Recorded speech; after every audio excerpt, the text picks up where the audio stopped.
জগন্নাথ কথা, জগন্নাথ তত্ত্ব, জগন্নাথ মহিমা।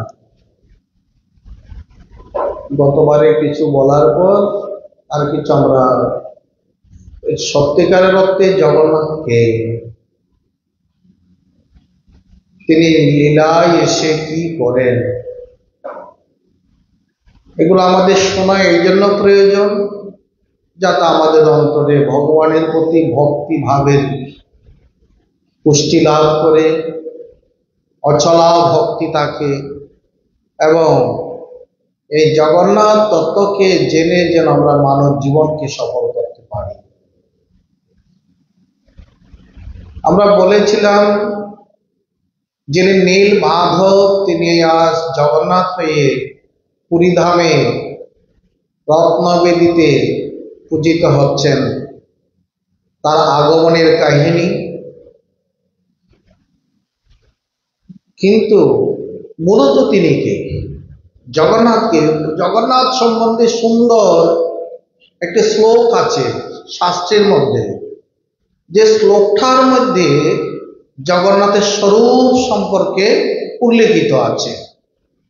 শ্লোকটা হলো ইয়ং দারু ব্রহ্ম মূর্তিং প্রণবতনুধরম সর্ববেদান্ত সারং ভক্তানাং কল্পবৃক্ষ ভবজলতরণী সর্বত্র কমনাকুম যোগিনাং হংসতত্ত্বং হরিহর সমিতম নমিতম শ্রীপতি বৈষ্ণবানাং সেবনাং ভৈরবস্যম পশুপতি পরমং শাক্ত তত্র সবিতঞ্চ বুদ্ধানাং বুদ্ধ সাক্ষাৎ ভয়তি বড় জৈন সিদ্ধান্ত মূর্তিং তাং দেব পাদ নিত্যম কলি কলুষহরণম নীলশিলাদ্রিনাথ। এটাই হলো জগন্নাথের পরিচয়। কি বলছেন?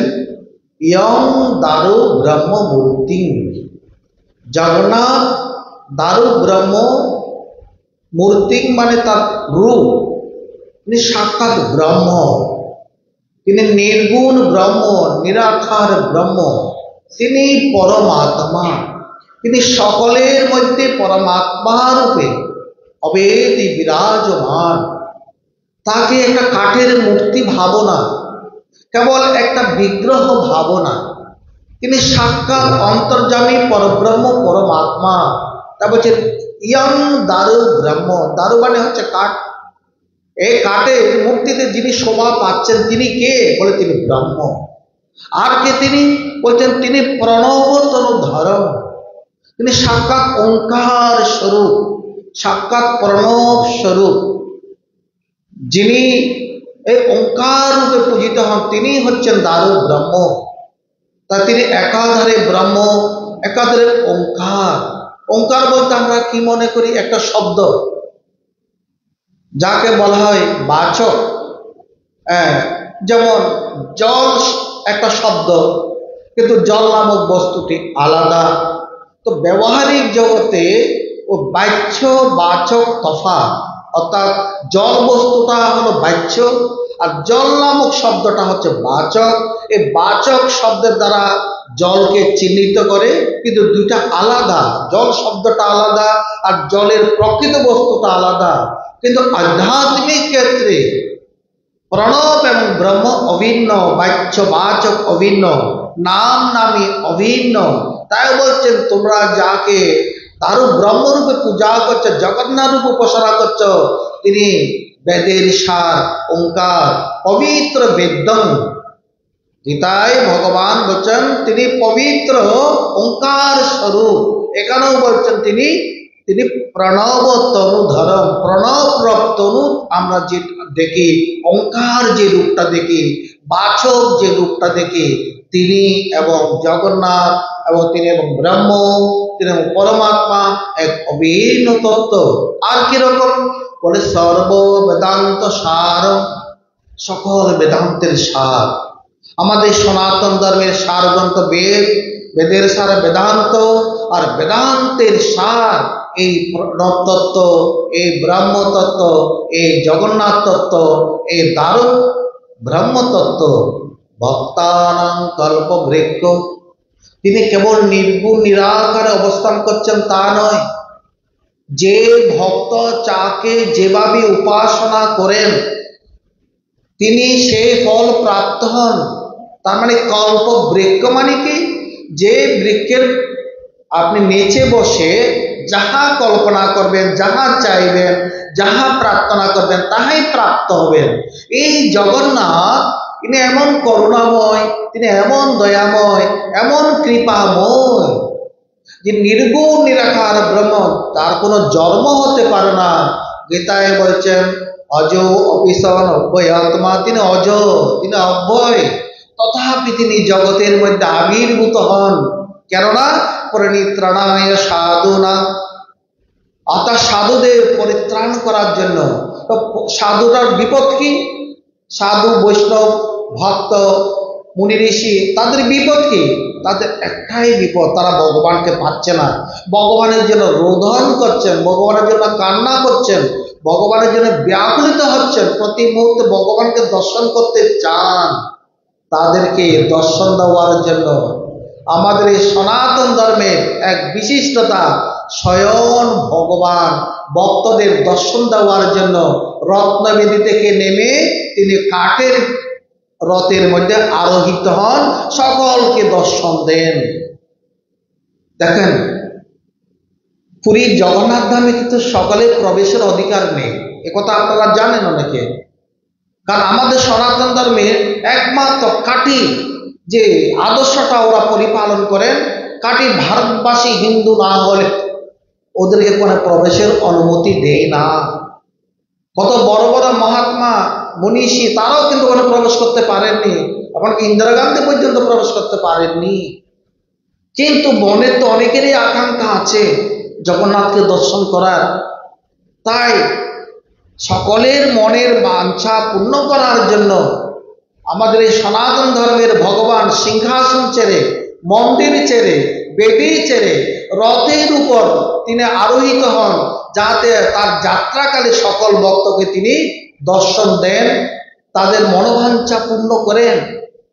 এটা এমনি এমনি হয়নি, এটা ছিল, এর পিছনে একটি কাহিনী আছে, নারদের প্রার্থনা। নারদ কি প্রার্থনা করেছিলেন, কেন প্রার্থনা করেছিলেন? এক সময় বলরামের মাতা রোহিণীকে সকল শ্রীকৃষ্ণের অন্যান্য যারা মহিষী নারী ছিলেন, স্ত্রীরা ছিলেন, তারা বলছেন প্রভু সবসময় বৃন্দাবনের দিকে তাকিয়ে থাকেন কেন? বৃন্দাবনের কথা শুনলে তিনি আনমনা হয়ে যান, তিনি ভাবস্থ হয়ে যান। সেখানে গোপীদের কথা শুনলে তার মন সেদিকে চলে যায়। বৃন্দাবনের ভাব, বৃন্দাবনের লীলা, বৃন্দাবনের গোপীদের ভক্তি কিরূপ মাথা আমরা কি একবার জানতে পারি?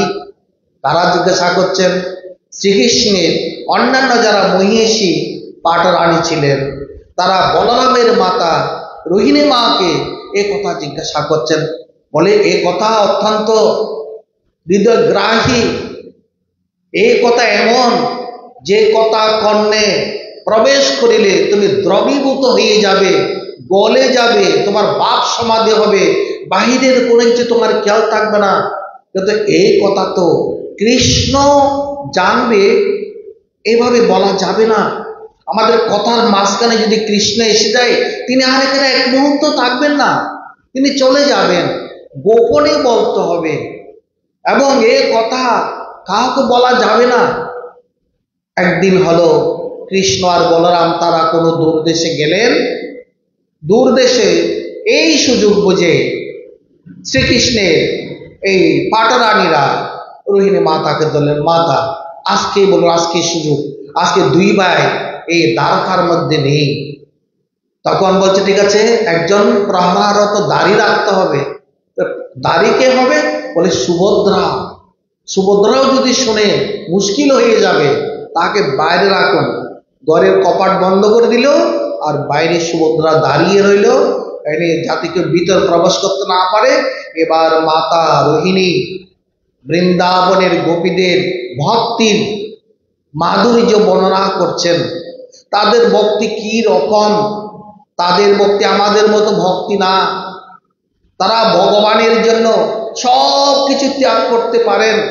কুল, মান, শীল, বংশ, স্বামী, গৃহ সব কিছু ত্যাগ করেন, শুধু ভগবানকে জীবনে একমাত্র সর্বস্ব করেন। কিভাবে তারা ভক্তি করতেন, ভগবান কিভাবে বাল্যলীলা করেছেন, বলতে বলতে ভিতরে সকলে স্তব্ধ হয়ে গেলেন। আর বাহিরে সুভদ্রা, তিনিও কিন্তু কান পেতে শুনে তিনি আড়ষ্ট হয়ে গেলেন। তার সচেতনতা নেই, তার বাহ্যিক জ্ঞান নেই। তিনি ভাব গম্ভীর মূর্তিতে, একটা কাষ্ঠ মূর্তিতে যত শুনছেন হাত পা সংকুচিত হয়ে যাচ্ছেন, সমস্ত শরীর ইন্দ্রিয় সমূহ যেন অন্তর্মুখী হয়ে যাচ্ছেন। সেই সময় আসছেন কৃষ্ণ আর বলরাম।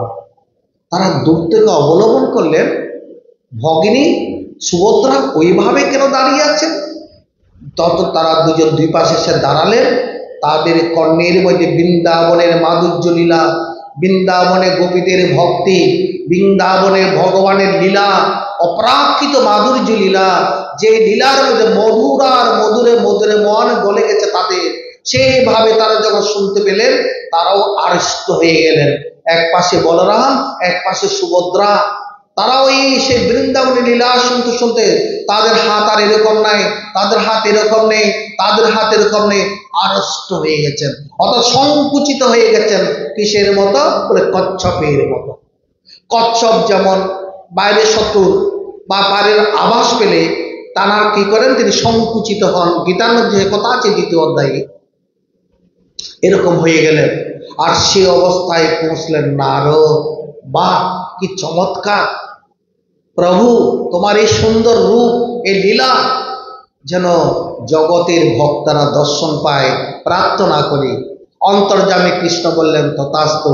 এটাই হলো জগন্নাথের রূপ, যে রূপে তার হাত নেই, পা নেই, আত্মস্থ অবস্থায়, তিনি ধ্যানস্থ অবস্থায় বৃন্দাবনে ভক্তির মহিমা শুনতে শুনতে কৃষ্ণ, বলরাম, সুভদ্রা তাদের যে বর্তমান রূপটা দেখা যায়, ওই রূপ হয়েছিলেন তারা। এই শুনতে শুনতে এইরকম হয়েছিলেন, তাদের বাহ্যেন্দ্রিয় নেই।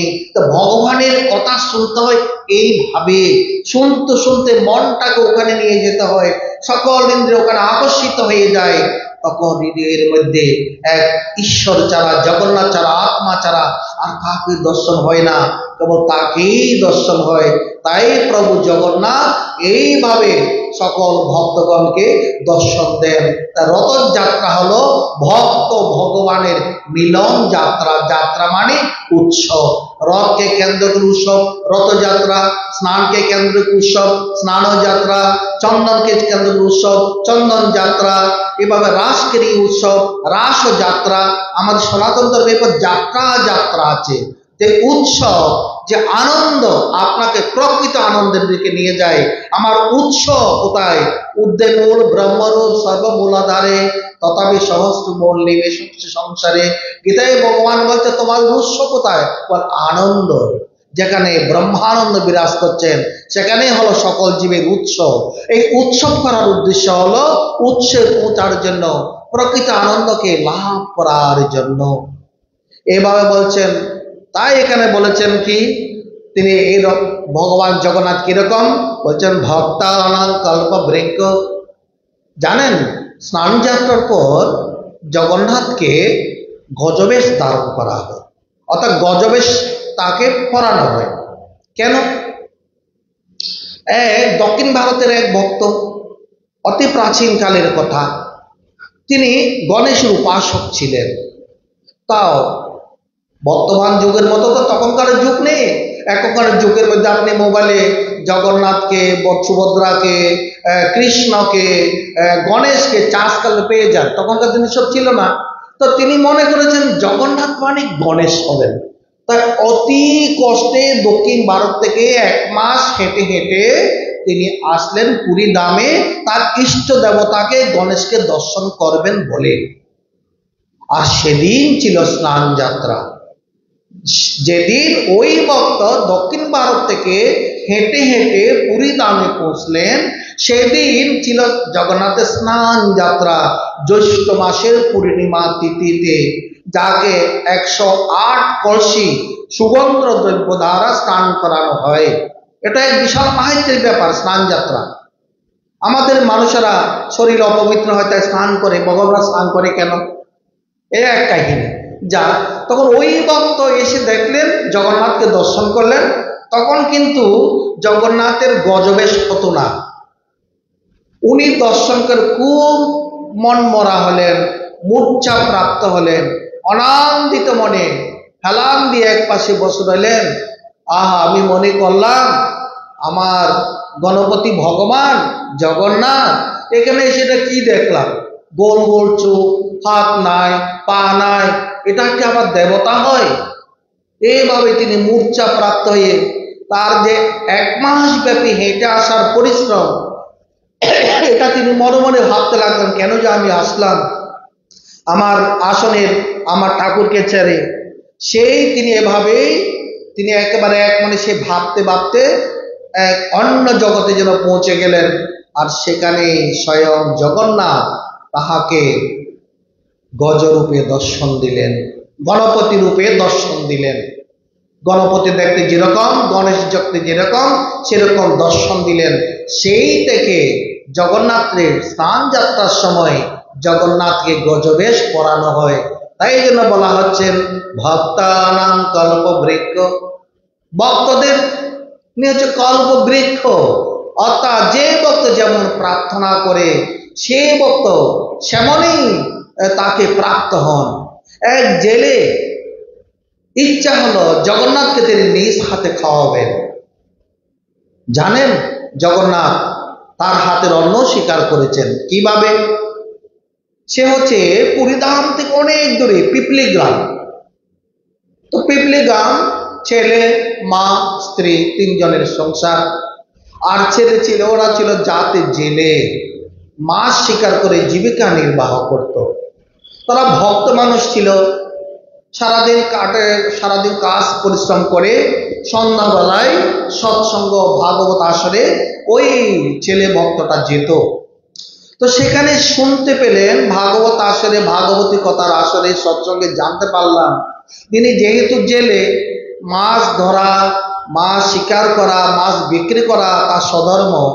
আর সেদিন তিনি ভাগবত আসরে গিয়ে শুনতে পেলেন যে জীব হত্যা মহাপাপ। তখন সে ভাবছেন জীব হত্যা মহাপাপ, তাহলে আমি যে এত বছর ধরে মাছ হত্যা করেছি, আর এটা ছাড়া তো আমার কোনো পেশা নেই, এই পেশায় তো আমাকে থাকতে হবে, কি করব এখন? পাপ করব? নিজেদের জীবিকা এই তুচ্ছ দেহটাকে পরিপোষণ করার জন্য পাপ করতে থাকবো? এই ভেবে ভেবে 3 দিন জাল নিয়ে আর মাছ ধরতে যায়নি।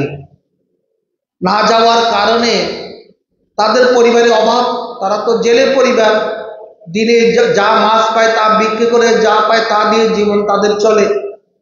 কিন্তু মা আর স্ত্রী বলছেন এভাবে ঘরে বসে থাকলে হবে? জীব হত্যা মহাপাপ আমরা ভাবলে হবে? আমাদের তো খাওয়া দাওয়া বন্ধ হয়ে যাবে। হ্যাঁ, আমাদের তো পেশায় মাছ মারা, মাছ বিক্রি করা, এই কাজটা না করলে কি করে হবে? এ কিন্তু ভীষণ কষ্ট পাচ্ছে। সৎসঙ্গের আসর শুনেছেন মাছ হত্যা মহাপাপ এবং জীব হত্যা মহাপাপ, এ পাপ করে বেড়াচ্ছি, এ পাপের পর কত দুঃখ না জানি আমার এই হরকালে পরকালে। এ ভাবতে ভাবতে ভাবতে ভাবতে একদিকে মা স্ত্রীর পেশা, একদিকে মনের মধ্যে তার শুদ্ধ বিচার, 2 আন্দোলনের মধ্যে দিয়ে 3 দিন ধরে অনাহারে থাকার পর বলছে এভাবে আর কতদিন থাকা যায়। আবার জাল নিয়ে মাছ শিকারের জন্য বের হলেন। অনেক দূর গিয়ে পুকুরে জাল পেলে একটা মাছ, বড় মাছ জালের মধ্যে আটকে গেল। তাকে ধরবে, তাকে মারতে যাবে। মাছ বলছেন হে জয় জগন্নাথ, তুমি আমাকে রক্ষা করো। কে বলছেন? মাছ। মাছ বলছেন জয় জগন্নাথ, তুমি আমাকে রক্ষা করো। ওই জেলে তো জগন্নাথের নাম শুনে তার পূর্বজন্মের শুদ্ধ সংস্কার জাগ্রত হয়ে উঠলো। কে জগন্নাথ? জগন্নাথকে? কোন জগন্নাথ? যে জগন্নাথের কাছে প্রাণ ভিক্ষা চাইছে, মাছ আমার কথা বলছে না, জগন্নাথ জগন্নাথ। যে মা যদি জগন্নাথের জয় নিতে পারে, আমি নরাধম মানুষ নিয়ে মাছ হত্যা করছি, সি সি সি সি, এই জীবন রাখার চেয়ে ত্যাগ করাই ভালো। আমি হয় জগন্নাথকে দর্শন করব, আর যদি জগন্নাথ দর্শন না পাই অনাহারে প্রাণ ত্যাগ করব। এই সংকল্প নিয়ে মাছটাকে নিয়ে তিনি গভীর জঙ্গলে চলে গেলেন। মাছটাকে চাচ্ছেন না, এই জন্য মাছের মুখে জগন্নাথের শব্দ পেয়েছেন, এও জগন্নাথের স্বরূপ, একে রক্ষা করলে নিশ্চয়ই জগন্নাথ আমাকে দর্শন দেবেন।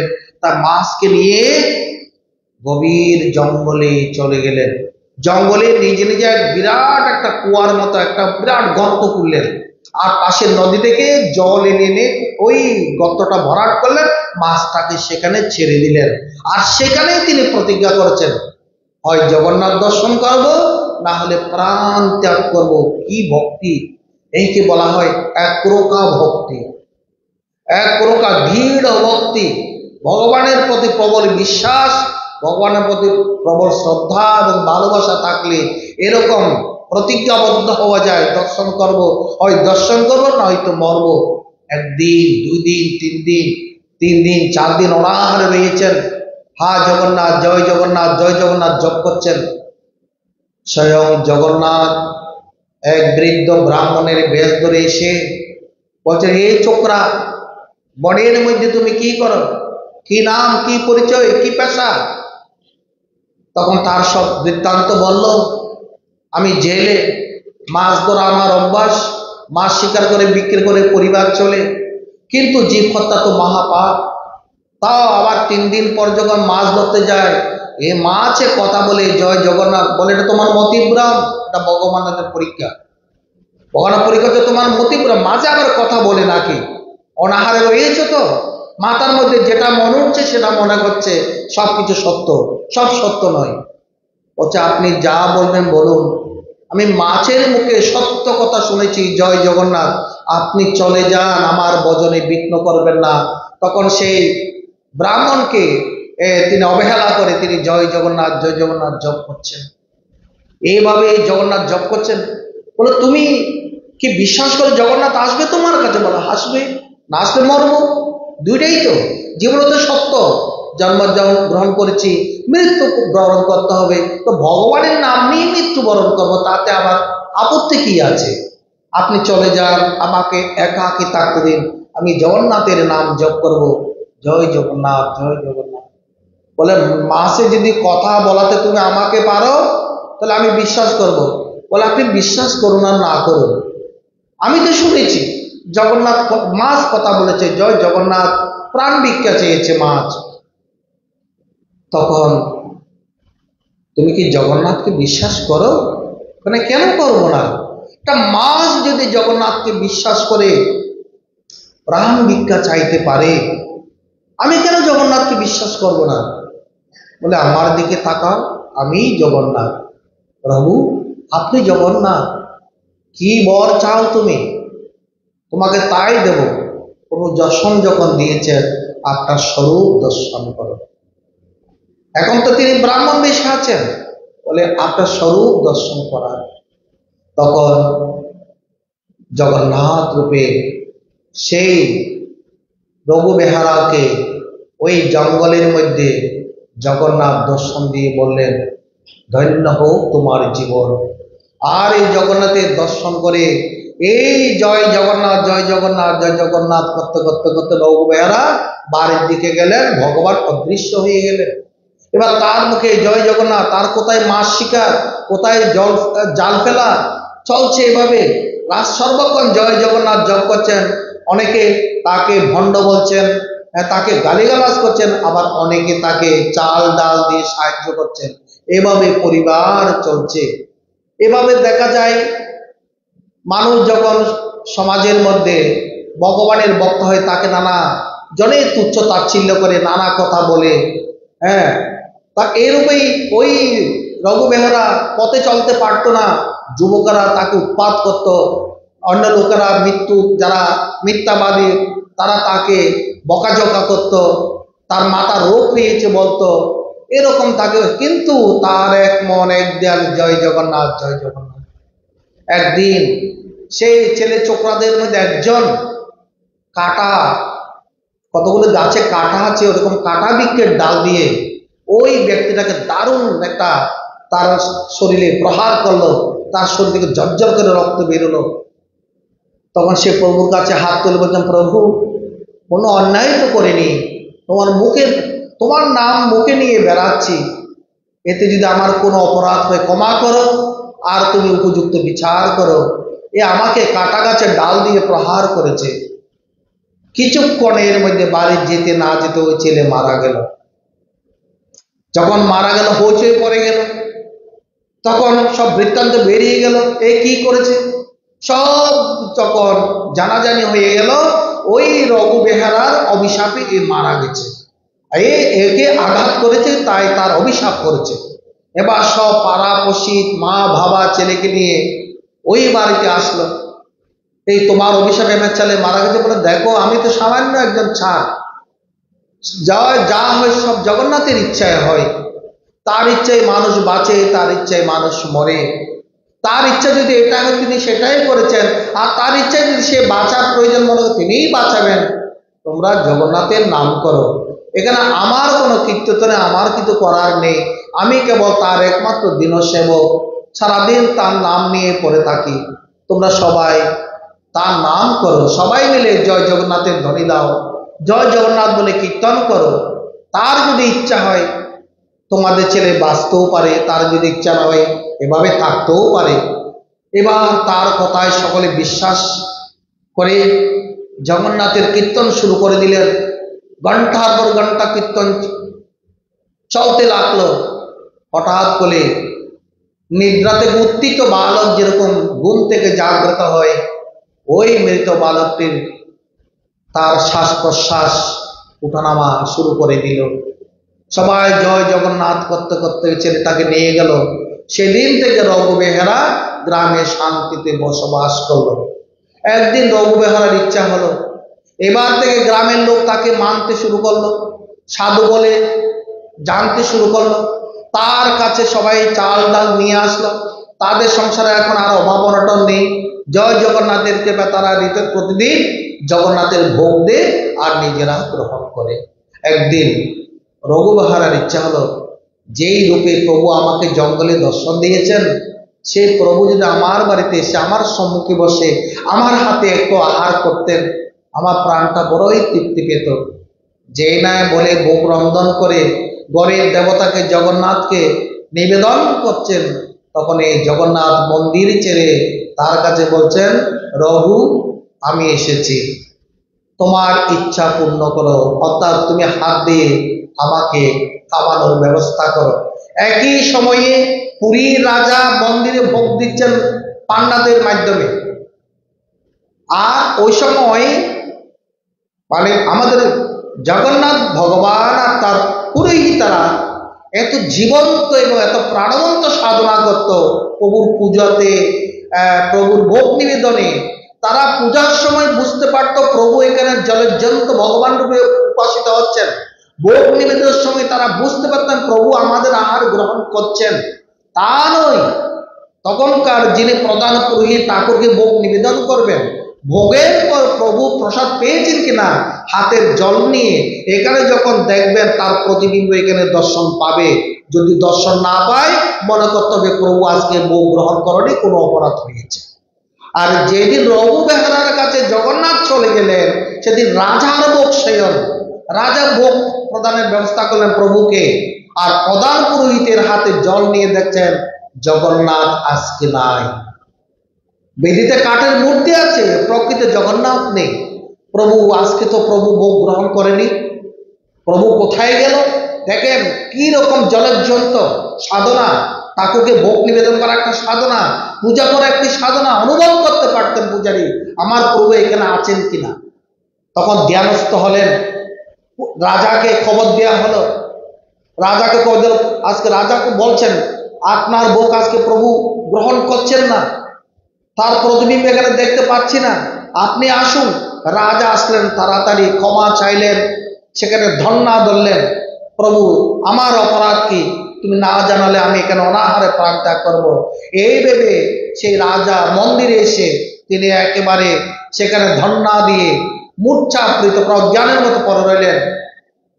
তখনই তাকে স্বপ্ন দেখালেন, ওই মূর্ছা অবস্থায় আমার পিপলি গ্রাম থেকে আমার এক ভক্ত আমাকে আকুল প্রাণে ভোগ নিবেদন করেছে, তার ভোগ গ্রহণ করে তোমার ভোগ গ্রহণ করতে আসবো, কিন্তু তোমার কাছে আমার একটা আদেশ, ওই পিপলি গ্রাম থেকে আমার ভক্তকে তুমি এখানে এনে পুরীর মধ্যে স্থান দাও, সেই যেন এখানে নির্ভয়ে নির্জনে নির্বিঘ্নে আমার উপাসনা করতে পারে। সঙ্গে সঙ্গে রাজা চমকিত হলেন, স্বপ্নাদেশ প্রাপ্ত হলেন, রথ নিয়ে চলে গেলেন পিপলি গ্রামে। সেই রঘুবেহরাকে ডাকছেন। রঘুবেহরা তখনও কিন্তু জগন্নাথ প্রসাদ খাচ্ছেন ওখানে বসে। রঘু ডাক দিচ্ছেন, রাজা ডাকছেন, রঘুনাথের সেদিকে কোনো খেয়াল নেই, বাহ্যিক সচেতনতা নেই, জানতে পারেননি। যেই মাত্র রাজা ভিতরে প্রবেশ করলেন, জগন্নাথ অন্তর্ধান হলেন, তখন তাকে সব বর্ণনা বলে তাকে বুকে আলিঙ্গন করলেন। ভক্ত রঘু, তুমি প্রভুকে দর্শন পেয়েছো, ধন্য তুমি, চলো, প্রভুর আদেশ, পুরীধামে চলো। প্রভুকে আর কষ্ট করে এখানে তুমি আনতে যেও না, তুমি নিত্য ওখানে ভোগ নিবেদন করবে। ওখানে ভোগ ছাড় দাও, বন্ধ হয়ে গেছে। জয় গুরু।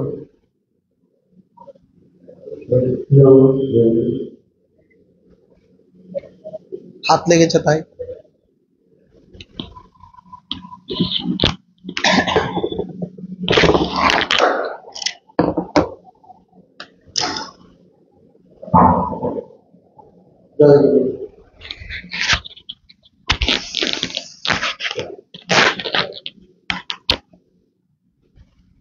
তখন এই রাজার তাকে, তার মাকে, তার স্ত্রীকে হাতি করে পুরীধামে নিয়ে আসলেন। এ হলো প্রভুর লীলা, অসংখ্য লীলা। উল্টা রথের দিন এক ভক্ত জগন্নাথকে দর্শন করবেন বলে পুরীধামে গেলেন। তিনি উল্টা রথে দশমীতে জগন্নাথকে দর্শন করলেন। পরদিন একাদশী, নির্জলা একাদশী করবেন বলে সেখানে সংকল্প নিলেন, কিন্তু তিনি দুর্বল হয়ে যাচ্ছিলেন। তার নাম ছিল শান্তা। তখন তিনি এমন দুর্বল হয়ে গেলেন। একটা নিয়ম আছে, একাদশী কিন্তু পুরীধামে একাদশী থাকা নিষেধ। পুরীধামে একাদশী, কেননা জগন্নাথের প্রসাদ ওই 10 প্রসাদের মতো ডাল চালের ভাত নয়। ঠাকুর রামকৃষ্ণ বলতেন, জগতের 3টি জিনিস ব্রহ্ম, তার মধ্যে একটি গঙ্গা জল সাক্ষাৎ ব্রহ্মস্বরূপ। গঙ্গাকে কেবল নদীর জল মনে করলে তার মধ্যে গঙ্গা কৃপা হবে না। গঙ্গা সাক্ষাৎ ব্রহ্মস্বরূপ। তাই গঙ্গার ধারে ধারে মহাত্মারা তপস্যা করে, গঙ্গাকে ব্রহ্মরূপে দর্শন করে, তার জলে অবগাহন করে, তার জল পান করে। আরেকটা কি বলে, আরেকটা হলো বৃন্দাবনের রজ দুলি, অর্থাৎ বৃন্দাবনে যেখানে ভগবান লীলা করেছেন, ভক্ত ভগবান লীলা, সেই দুলি যদি গায়ে মাখা হয়, সাক্ষাৎ ব্রহ্মের মধ্যে যেন অবিস্নাত হয়। ঠাকুর রামকৃষ্ণ বলছেন আরেকটা ব্রহ্ম হলো জগন্নাথ ধামের প্রসাদ। জগন্নাথ ধামের প্রসাদ কেবল প্রসাদ নয়, মহাপ্রসাদ, এটা ব্রহ্মস্বরূপ। তো ব্রহ্মস্বরূপ প্রসাদকে অবজ্ঞা করে কেউ একাদশী থাকতে সেখানে পারে না। তাই জগন্নাথ ধামে, ওখানে পুরী ধামে একাদশী থাকা নিষেধ। কিন্তু শান্তা, তিনি যে ব্রতটা নিয়েছেন, তিনি কুমারী অবস্থায় সেই ব্রত নিয়েছেন। এখন তিনি বাল বিধবা হয়েছেন, আরো কঠোর নিয়ম, ব্রত ভঙ্গেন কিভাবে তিনি জানেন না, পুরীধামে একাদশী করা নিষেধ। তাই উল্টারতে ভগবানকে দর্শন করে এবং পরের দিন একাদশী করবেন এই ভাবনায় তিনি পুরীতে অবস্থান করছেন। মনে অসংখ্য ভক্তি, অসংখ্য ভাব, ভগবানকে তিনি ভগবানের নাম জপ করছেন, ধ্যানে আছেন, সারাদিন এইভাবে কাটাবেন মনস্থ করেছেন। আবার যেমন তেমন একাদশী নয়, নির্জলা একাদশী, একটু জল পর্যন্তও পান করবেন না, এই সিদ্ধান্তে তিনি দুর্বল হয়ে পড়লেন। স্বয়ং জগন্নাথ এক বৃদ্ধ ব্রাহ্মণের ভাবে এসে জিজ্ঞাসা, মা তুমি কি একাদশী? বলে হ্যাঁ একাদশী। বলে তুমি জানো না পুরীধামে একাদশী করতে নেই? বলে একাদশী করার যে আমার ব্রত ত্যাগ করি কি করে? সমাজে তো কঠোর নিয়ম আমাদের মতো বাল বিধবাদের জন্য। তখন সমাজে প্রচুর কঠোরতা ছিল, কে একাদশী করছে কেউ করছে না, সবাই খোঁজ খবর রাখতো। যারা ব্রতভঙ্গ করতো তাদের সমাজপতিরা তাদেরকে শাস্তি দিত। এটা বিশাল ভয়। আজকের দিনের মতো মানুষ তখন স্বাধীন ছিল না, সমাজপতির ভয় ছিল। বিশেষ করে বাল বিধবাদের কঠিন নিয়ম। বলে, মা তুমি কি দুর্বল অনুভব করছো? বলে, হ্যাঁ। কাল ঠিক হয়ে যাবে, যখন পারনা করব কাল ঠিক হয়ে যাবে। বলে, তুমি এই ব্রতের দ্বারা কি করতে চাইছো? বলে, এই ব্রতের দ্বারা আমি পুণ্য অর্জন করতে চাইছি। তুমি কি জানো এখানে তুমি যে ব্রতের দ্বারা পুণ্য অর্জন করতে চাইছো, সেই ব্রতের দ্বারা তোমার সমগ্র জীবনের পুণ্য নষ্ট হচ্ছে। পুরা বিপরীত কথা। আমরা জানি একাদশী করলে পুণ্য হয়। আজকে ব্রাহ্মণ জানালেন আমার এই একাদশী থাকার কারণে আমার জন্মান্তরের পুণ্য নষ্ট হচ্ছে। বলে, বাবা সে কথা তো কোনোদিন শুনিনি। আমরা পুণ্য করছি, ব্রত করছি পুণ্যের জন্য, আর আপনি করছেন আমার এই ব্রত থাকার কারণে আমার পুণ্য নষ্ট হবে। বলে, এটা আমাকে একটু বুঝিয়ে দেবেন। আচ্ছা মা তুমি বলো, এই ব্রতের দ্বারা তোমার যে পুণ্য হবে এই বিষয়ে তোমার কতটুকু বিশ্বাস? বলে, জয় জগন্নাথ, জগন্নাথ ধামে এসেছি, তার কৃপায় অবস্থান করছেন, তার ইচ্ছে তার এই বিধান একাদশী করা, এবং নিশ্চয়ই তিনি আমার পুণ্য করবেন। বলে, এই তোমার শতভাগ বিশ্বাস আছে? বলে, বিশ্বাস আমার আছে। বলে, মা শোনো, আমি সেই জগন্নাথ, তুমি দর্শন করো। আমি তোমার জন্য মহাপ্রসাদ এনেছি, তুমি গ্রহণ করো। এই মহাপ্রসাদ খেয়ে তুমি জগন্নাথের উপাসনা করো।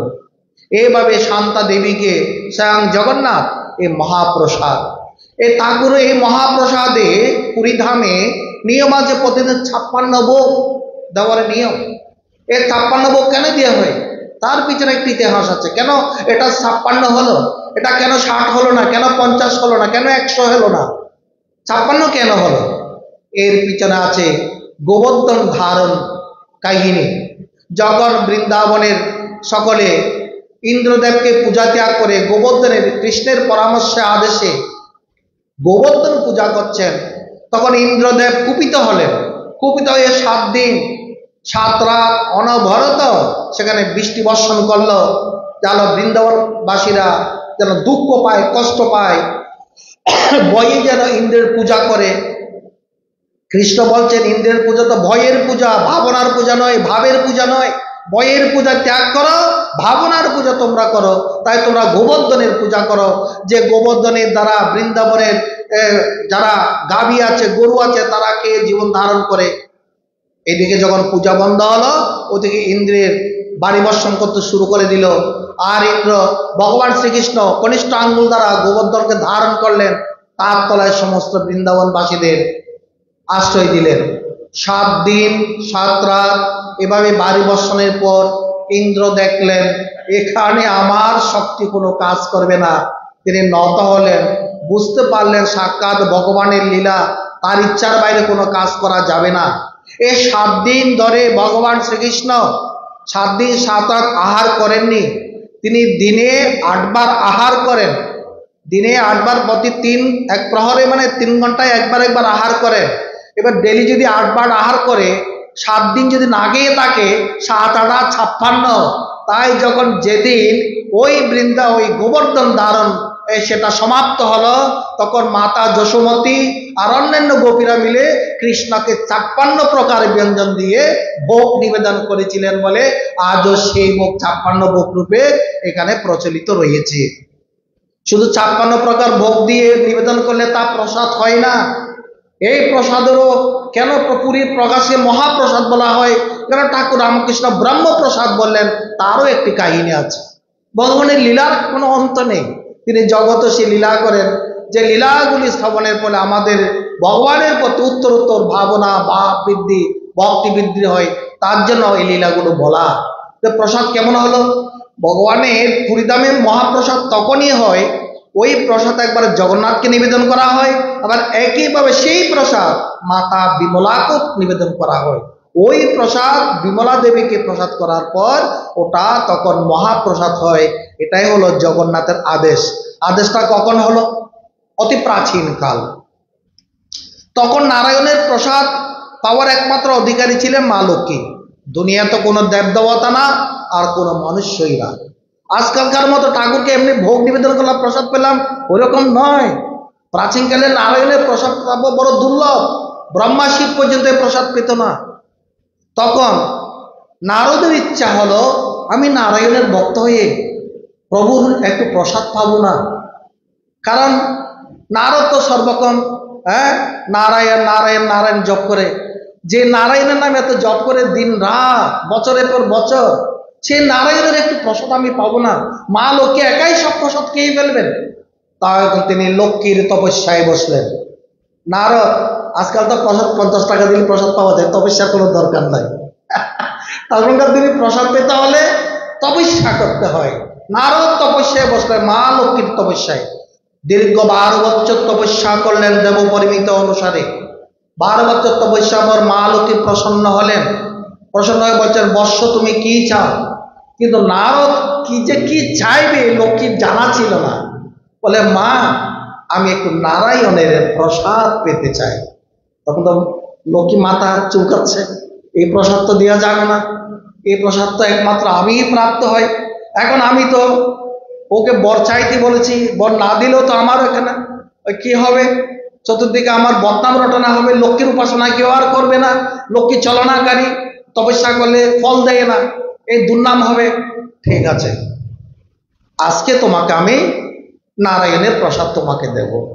এখন নারায়ণকে ভোগ নিবেদন করে লক্ষ্মী সব খেয়ে একটুখানি প্রসাদ দিলেন নারদের হাতে। নারদ খেয়ে নাচতে নাচতে কৈলাসে চলে গেলেন নিজের কৃতিত্ব জানানোর জন্য। কৈলাসপতি শিবকে, দেখো তুমি প্রসাদ পাও না, আমি প্রসাদ পেয়েছি, আমার মনে আছে অপূর্ব আনন্দ। এই প্রসাদ প্রাপ্ত হলে তপস্যার পর যে প্রসাদ প্রাপ্ত হওয়া যায় তাই হলো প্রকৃত প্রসাদ। যে প্রসাদের মধ্যে অনন্তের অন্তরে কোনো দুঃখ থাকে না, তা গীতায় বলেছেন প্রসাদে সর্ব দুঃখানাং। প্রসাদের দ্বারা দুঃখ নিবৃত্ত হয়ে যায়। যে প্রসাদ প্রাপ্ত হলে দুঃখ নিবৃত্ত হয়ে যায়, তাই মহাপ্রসাদ। আর সেই প্রসাদ প্রাপ্ত হয়ে নারদ নাচতে নাচতে কৈলাসে গিয়ে শিবকে বললেন, তুমি প্রসাদ পেয়েছো, তোমার হাতের মধ্যে কি এক কণাও নেই, আমি কি একটু পেতে পারি না? বলে, না, একদম হাত পরিষ্কার, একদম চেটেপুটে গিয়ে এনেছি। বলে, একটু দেখো না। দেখতে গিয়ে কি নারদের হাতের নখের কাছে একটুখানি প্রসাদের একটুখানি কণা লেগে আছে, আর সেটা চুষে গেলেন শিব। সেই প্রসাদ পেয়ে তিনি তখন তাণ্ডব নৃত্য শুরু করে দিলেন। প্রসাদের মহিমায়, প্রসাদের জোরে, প্রসাদের শক্তিতে পৃথিবীর ভূকম্পিত করতে লাগলো। পৃথিবী যখন ভূকম্পিত হতে লাগলো, পার্বতী বলেন, সর্বনাশ, কি হয়েছেটা কি? তখন তিনি ধ্যানে জানতে পারলেন যে শিব ঠাকুর নারায়ণের প্রসাদ পেয়ে তার মধ্যে ঊর্জা শক্তি বেড়ে গেল। তাই তিনি নৃত্য করতে লাগলেন। পৃথিবী প্রলয়, এখন প্রভুকে ঠান্ডা করতে হবে। এই দুর্লভ প্রসাদ যদি এত মাহাত্ম্য হয়, কেবল শুধু লক্ষ্মী খাবে, আমরা কেন খেতে পারবো না? তখন সে জগন্নাথের ধ্যানে বসে গেলেন পার্বতী। বহু বছর পর পার্বতীর ধ্যানে প্রসন্ন হয়ে জগন্নাথ দর্শন দিলেন। মা বর চাও? বলে, এই বর দাও, তোমার প্রসাদ কেবল লক্ষ্মী নয়, আমি নয়, সারা জগৎবাসী যেন তোমার প্রসাদ প্রাপ্ত হয়, এই বর তুমি দাও। তখন জগন্নাথ বলেন, তথাস্তু। তবে আমার প্রসাদ, মহাপ্রসাদ তখনই হবে যখন আমাকে ভোগ নিবেদনের পর, যখন মাতা বিমলাকে, ওখানে হচ্ছেন দেবী বিমলা, আমাদের 51 ফিটের 1 ফিট, যার পায়ের আঙ্গুল পড়েছে ওইখানে, আর ভৈরব কলে স্বয়ং জগন্নাথ, এখানে তাকে যখন নিবেদন হবে ওটা মহাপ্রসাদ হবে। ওই মহাপ্রসাদ গ্রহণে জাত কুলের বিচার নাই, সকলের অধিকার আছে, আজ থেকে উন্মুক্ত। তাই আনন্দ বাজারের উপরই মহাপ্রসাদ বিক্রি হয়, যাতে সকলে জগন্নাথের প্রসাদ পেয়ে ধন্য হয়। এই জন্য বলেছেন ঠাকুর রামকৃষ্ণ, পুরী জগন্নাথের প্রসাদ সাক্ষাৎ ব্রহ্মস্বরূপ, 10টি খাবারের মতো খাবার নয়। এই প্রসাদ ভক্তির সহিত গ্রহণ করলে অন্তরের আনন্দ, অপরন্ত আনন্দ তার লাভ হবে। যেভাবে গঙ্গা জলে মানুষের মনে আনন্দ হয়, বৃন্দাবনে রজ মাখিলে শরীর পবিত্র হয়ে যায়, সেরূপে কলিকালও জগন্নাথ আমাদের এইভাবে প্রসাদ দিয়ে কৃপা করে চলেন। অনন্ত কাহিনী, অনন্ত লীলা প্রভু জগন্নাথের, শেষ করা যায় না। আজকে তার চরণে এটাই নিবেদন করে প্রার্থনা করছি, তিনি যেন আমাদের সকলকে কৃপা করে, তাকে যেন আমরা অন্তরে দর্শন করে ধন্য হতে পারি। ওম পূর্ণমদঃ পূর্ণমিদং পূর্ণাৎ পূর্ণমুদচ্যতে পূর্ণস্য পূর্ণমাদায় पूर्णमेवावशिष्यते। ओम शांति शांति शांति। जय गुरु।